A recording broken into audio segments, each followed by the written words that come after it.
Creo que quienes seamos parte o de una minoría o de un grupo disminuido políticamente, que no necesariamente una minoría desde la perspectiva de lo que significa la palabra minoría, sino esa minoría política de representación que tiene la comunidad lésbico-gay, eh, trans o la comunidad de esta parte de ser inter o queer, esa no integración a una de las letras de la diversidad sexual, pues significa también que ¿por qué no ser legislador de tu propio estado? ¿Por qué no representar los intereses de un grupo que está demandando servicios públicos, que está demandando derechos, que está demandando estar en el espacio público a efecto de generar políticas de inclusión y que quienes integramos la comunidad lésbico-gay desde una perspectiva muy simple no signifique ser excluido de lo básico? Por eso la necesidad de que haya diputados o diputadas trans, bi, gays o lesbianas que representen los intereses de una comunidad diversa, plural, no coincidente en temas quizá, pero sí en eso de lo general. También decirte que la primera diputada de la diversidad sexual inició como tal en 1991 en la Ciudad de México, lo que hoy es la Asamblea Legislativa de la Ciudad de México. Estamos hablando de una carrera iniciada hace 30 años en la Ciudad de México, por lo que después de 30 años creo que era importante que Veracruz también pudiese tener una diputada o diputado de la diversidad sexual. Ahora la demanda es otra, ¿no? Ahora la demanda es suficiente este tipo de liderazgos que hay y la respuesta es quizá no, pero habría que abrir las puertas, ¿no? Habría que iniciar las tareas de que hubiera legisladores de la diversidad sexual y queda un reto para mí desde una perspectiva de administrar el municipio. Creo que en las ciudades grandes también hacen falta regidores que representen a la comunidad lésbico-gay. Creo que otra área de oportunidad será abrir los cabildos más grandes de Veracruz a integrantes de la comunidad o diversidad sexual. Oiga, ¿y cree que fue trascendente que en estos 6 años la comunidad de lésbico gay haya tenido en el Open de Veracruz a un representante como usted que se ha declarado abiertamente parte de este grupo, ¿no? ¿Cree que haya sido así? Mira, si me lo has preguntado hace un año, te hubiera dicho, no sé de qué me hablas quizá, ¿no? Porque también tiene que ver con ese autorreconocimiento, con esa autoaceptación, ¿no? Y tengo que ser honesto, los primeros años, aunque yo me autorreconocía desde mi perspectiva interna y vivía mi vida de alguna forma reservada, pero la vivía desde una perspectiva gay, ¿no? No significaba que yo públicamente saliera a decir soy gay y me autorreconozco y defiendo los derechos de la comunidad lésbico-gay y me siento parte de la comunidad lésbico-gay. Y creo que en el discurso eso es bien importante. Los primeros años no fue así. Los primeros años fue más dedicarme en serio al proceso, al reconocimiento de derechos de las minorías. Creo que esto para mí significó en los últimos 2 o 3 años sí una maduración propia, ¿no? En los últimos 2 o 3 años sí implicó para mí preparar el terreno para empezar a decir si soy gay o soy integrante de la comunidad lésbico gay. Entonces tengo discursos donde hablo de la comunidad hace 3 años o otros discursos donde digo los que somos parte de la comunidad, ¿no? Entonces lo digo como en forma todavía de salir a decir soy gay, ¿no? O sea, todavía con esa dificultad de decir soy parte de la comunidad. Mi generación, que ya no es una generación de los que tienen 20 o 30, sino ya superior a los 40, pues ese autorreconocimiento era más complejo, era mucho más difícil que quizá represente para los jóvenes. Entonces, para mí todavía implicó eso y te podría comentar que hoy me siento orgulloso de haberlo hecho, me siento orgulloso de haber defendido en los últimos 2, 3 años diversos temas de la comunidad lésbico-gay, aún sin salir abiertamente del closet. Esto es, el que estuviera en el closet no significaba que no pudiera salir a defender los derechos humanos de los integrantes de la comunidad lésbico-gay. Lo hacía en estos años, pero no me autorreconocía públicamente, que es como una pequeña diferencia en mi caso. Oiga, consejero, si me permite esta pregunta, ¿fue difícil salir a reconocer públicamente que su orientación sexual siendo consejero del Opre Veracruz? ¿Qué significó eso? Eh, pues para mí primero significó un nivel de reconocimiento, de autoaceptación, de ser parte de la comunidad gay, particularmente sentirme gay, sentirme humanamente igual que los demás, no sentirme menos. Lo segundo, después de ese reconocimiento, fue poder salir de lo que se llama el closet, ¿no? Sales de la parte oscura, de la parte del armario, ¿no? Y cuando lo pienso hacerlo hace como 2 años o 3 años, me lleva más o menos como un año estar como elaborando el discurso, cómo decirlo, y en eso se atravesó la pandemia, pensaba hacerlo antes de la pandemia, se atraviesa la pandemia, luego se atraviesa la elección y lo voy posponiendo. Y llego a junio y digo, es momento o sea, es momento de poderlo decir. Sobre todo para mí representó transmitir a los jóvenes, a quienes hoy tienen 20 años, 25, ya en mi caso casi estoy en los 50, decirles, no se esperen a los 50. Esto es, ustedes tienen derecho a ser funcionarios públicos de alto nivel de su país siendo jóvenes, siendo gays o siendo lesbianas. O sea, no por ser integrante de la comunidad lésbico-gay implica que hay que autocensurarse a un desarrollo profesional limitado. No, todo lo contrario. Ser integrante de la comunidad lésbico-gay implica que se puede ser también diputado, o diputada, senadora, senador, ocupar un puesto alto en la federación o en los estados. Entonces, para mí también significó eso, pero tampoco puedo decir qué fácil fue, ¿eh? O sea, también fue difícil, o sea el mismo momento de decir, ya lo hago, no en balde fueron varios meses de estarlo posponiendo, o sea, era difícil decir quienes, una frase muy simple me costaba trabajo. Quienes integramos la comunidad lésbico-gay, esa simple frase, a mí me costaba así como un estrés terrible, quizá por la generación a la que pertenezco, quizá la edad, pero eso es lo que significó para mí. Oiga, consejero, y bueno, hoy, actualmente la ley electoral del estado de Veracruz obliga a los partidos políticos a proponer en sus planillas a personas de la comunidad LGBT, incluso a personas indígenas, personas discapacitadas. ¿Se garantizó realmente que en las elecciones más recientes, las del pasado 6 de junio, los partidos políticos cumplieran con esta obligación? Se logró desde una perspectiva de la postulación de candidaturas. Esto es, se aprobaron 5, acciones afirmativas.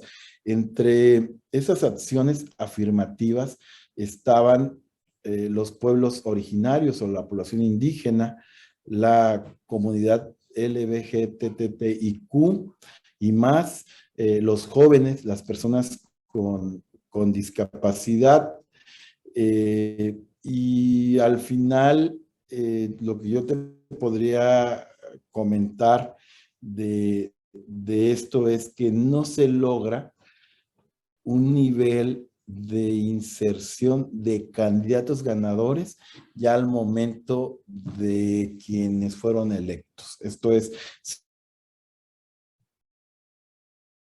se logra en la postulación, que todo mundo postule en lo general, se logra más o menos bien, pero no se logra un resultado respecto al nivel de representación de los cabildos, esto es, hay pocos regidores jóvenes en los cabildos, hay pocos regidores indígenas en los cabildos, y solo hay una persona que representa a la comunidad lésbico-gay en el Congreso, y solo hay 2 personas que representan a la comunidad o a los pueblos originarios. Y entonces, eso nos debe dar una idea de que el desafío todavía es mayúsculo, esto es, el que los partidos postulen candidatos conforme a las reglas que estableció el OPLE Veracruz para 2021, no son suficientes para garantizar la representación de los grupos vulnerables hacia 2024. ¿Qué significa para mí como desafío? Que habría que trabajar más, sea desde el árbitro electoral o desde la sociedad civil o desde los medios, mucho más por lograr que estos grupos vulnerables, y por supuesto que incluye a las personas de la tercera edad, a los indígenas, jóvenes, comunidad lésbico gay, y mujeres, con todo y la paridad de género, las mujeres siguen siendo un grupo vulnerable desde la perspectiva política. Y esto nos lleva a que esas reglas de 2021 no son válidas para 2024. Esa es mi opinión final. O sea, sí hicimos una apertura, sí hicimos un avance, pero no es momento de aplaudirlas porque creo que no fueron suficientes. Creo que hay que hacer mucho más para cambiar esas reglas y que haya más candidatos de esas comunidades para garantizar que puedan ingresar al ejercicio del poder político. Juan Manuel Vázquez Barajas, perdón, pues fue sometido a varios procesos de remoción, incluso tiene 3 en puerta, pero bueno, finalizará su periodo como consejero del OPLE Veracruz el 4 de septiembre. ¿Qué tiene que decir a estos procesos de remoción a los que pues él se sometió consejero? Mira, la mayoría o todos los consejeros electorales o consejeras electorales tenemos procedimientos de remoción. En el caso de Veracruz, todos los colegas que han integrado el OPLE Veracruz desde 2016 a la fecha han sido sometidos a esos procedimientos de remoción. Solo la diferencia que hay con los míos es que tienen que ver normalmente con mis declaraciones o las expresiones que hago respecto a temas polémicos, ¿no? O a temas que requieren una evolución o transformación.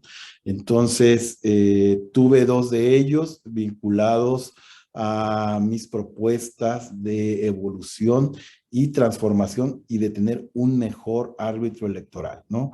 Entonces, esas polémicas por declarar o expresar mi opinión en temas como la necesidad de desaparecer o no los consejos municipales, la necesidad o no de disminuir el financiamiento al gasto público de los partidos políticos, o la necesidad o no de disminuir el gasto electoral, que los propios árbitros electorales como el OPLE gasten menos, ese tipo de temas generaban cierta polémica y cierto incentivo para que determinados partidos políticos implementaran procedimientos de remoción en mi contra, pero yo soy satisfecho de ello. Si volvieran a preguntarme lo mismo, lo volvería a declarar, aún sabiendo que pudiese haber una remoción. Creo que la expresión de las ideas no debe estar sujeta a amenazas de no tener un trabajo o de no cobrar un salario. Finalmente, el que una persona moral te pague un salario o te pague una dieta por un servicio que uno presta, no implica censura, no implica autocensurarme porque ya me pagan un salario, entonces ya no critico a la propia organización del trabajo.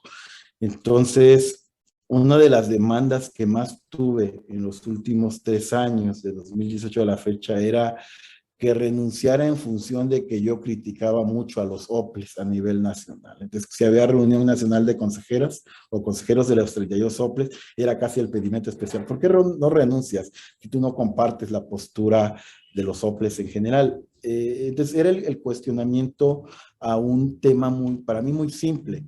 me están pidiendo que yo vuelva a ser el Estado hermético, que no se cuestionaba a sí mismo, sino que en los 70 del siglo XX se decía todo es correcto, todo es perfecto. O sea que yo pertenezco a un sindicato que puede quedar silencioso ante algo que no te parece. Esa era la posición que querían que tomara y que yo no compartía, y en consecuencia yo seguía declarando lo que yo consideraba conforme a mi propia experiencia y opinión personal. Y decía también, no necesariamente es la solución perfecta, ni tampoco creo que sea la única solución, pero al final tengo el derecho humano a expresarlo. Puede no gustarle a alguien, pero al final el ser consejero electoral, yo sí creo que te compromete a proponer mejoras del proceso electoral de tu estado y además de ahorrar dinero. Si no, pues, ¿para qué estamos aquí, bajo mi opinión, no? Entonces reconoce que Juan Manuel Vázquez Barajas estuvo detrás de la reforma electoral o fue autor de ella. No puedo yo asumir un trabajo legislativo. Ese trabajo legislativo pues le corresponde a los 50 diputados. A veces me da un poco de risa las bromas, entre muchas bromas. Alguna vez contaré fuera de récord como una de ellas muy simple. Yo no podría asumir la función legislativa, tampoco el derecho a presentar iniciativas. Eso corresponde al propio Congreso y al Poder Ejecutivo. Eh, ¿Qué es lo que sí puedo reconocer? Que hice más de 20 propuestas de mejora del proceso electoral veracruzano de 2016 a 2019, que en muchas de esas propuestas hubo coincidencia con lo que se presentó en la Cámara, en el Congreso del Estado de Veracruz. Es probable que hubiese esa coincidencia, pero no necesariamente implica que yo haya sido el autor intelectual y mucho menos que hubiese yo redactado esa reforma. Creo que mis propuestas son mucho más complejas que lo que se presentó. Tiene un trasfondo mucho más de ciudadanizar el proceso electoral y tienen mucho más de fondo de lograr la incorporación realmente de grupos vulnerables, además de la disminución del gasto electoral. Son mis propuestas, pero que no tienen ese vínculo con una autoría de esa reforma electoral. Esa reforma electoral no sé cómo se dice, fue competencia única y exclusiva para mí del Congreso del Estado. Ok, consejero, ¿cuál fue el reto para usted en estos 6 años al frente, no al frente, pero sí como parte del OPLE Veracruz? Mira, para mí uno de los retos más fuertes o más complejos fue el tema de poder transmitir el resultado electoral en forma inmediata. Me quedo insatisfecho en lo general, no haber aportado más. A mí me parece que el tener el resultado electoral en la misma noche de la jornada electoral es un derecho humano fundamental de acceso a la información pública, y que el inicio de cómputos definitivos hasta el miércoles siguiente a la jornada es un retraso hoy frente al desarrollo tecnológico inexplicable. Entonces, ahí sí me siento que no aporté mucho, me hubiera gustado aportar más. El conteo rápido ayudó en 2016 y 2018 para saber quién iba a ser gobernador en la misma noche del domingo. Para las alcaldías, el PREP lo modernizamos lo más que pudimos. Pusimos a utilizar a la cámara con el PREP casilla, a tomar la foto del acta del resultado desde la casilla misma. ¿Suficiente? No, no es suficiente porque es un resultado preliminar, sigue siendo, dependo del cómputo definitivo del miércoles. Y entonces creo que avanzamos, me siento orgulloso de esos temas de modernización y sistematización del resultado electoral veracruzano, por supuesto. Transmitimos online el resultado definitivo también a partir del miércoles, a partir de 2017. Lo hemos hecho 3 veces. 2017, elección de ayuntamientos, 18, perdón, de gobernador y ayuntamientos, y 2021, de ayuntamientos y Congreso, pero creo que no es suficiente. Me parece que todavía los ciudadanos tienen derecho a saber el domingo mismo en la noche quién será su autoridad pública electa. Y creo que es una deuda pendiente que tiene el derecho de acceso a la información en Veracruz. Ok, bueno, por último, ¿qué es lo que cree que falta en materia electoral para el estado de Veracruz? Aparte de lo que ya nos estaba citando ahora. Mira, a mí me parece que Veracruz requiere de una nueva ley que reconozca los derechos de los grupos vulnerables desde una perspectiva política. Esto es, hace falta regular lo que ahora hacemos como acciones afirmativas desde un esfuerzo administrativo, desde el OPE. Hace falta una ley de acciones afirmativas, yo creo, para grupos vulnerables desde una perspectiva política. También veo la necesidad de poder emitir nueva regulación en materia de derechos de participación política, de democracia directa. A mí me parece que no hay una modernización legislativa en acciones como muy simples, hoy para ciudades grandes como Veracruz, Jalapa y ciudades porteñas como Coatzacoalcos quizá, algo que se llama presupuesto participativo, obra pública conjunta entre ciudadanos, sector privado, sector público, etcétera. Esa modernización a la participación ciudadana desde una lógica más comunitaria. Y no exactamente me refiero a las consultas públicas ni a la revocación de mandato, sino a la otra participación ciudadana que se da en barrios, en colonias, donde la gente sale y demanda la banqueta o demanda la mejora de su jardín o demanda una cancha de fútbol. A esa participación ciudadana me refiero, a ese trabajo ciudadano de comunidad que hay en las grandes urbes y que hay en muchos países, y que creo que Veracruz le urge una ley que regule esa participación ciudadana desde esta perspectiva proactiva y realmente de ejercicio ciudadano, no de simular una ley de participación. De acuerdo, consejero, pues en nombre de la Silla Rota Veracruz, le agradezco mucho que nos haya tomado la entrevista. A Juan Manuel Vázquez Barajas, que termina su periodo como consejero del OPLE Veracruz el próximo 4 de septiembre, después de 6 años. ¿Algún mensaje que guste mandar a los veracruzanos? Pues agradezco, por supuesto, a la Silla Rota Veracruz la oportunidad de haber compartido algunos puntos de vista. Me parece que mi opinión solo ayuda a generar un debate de lo público.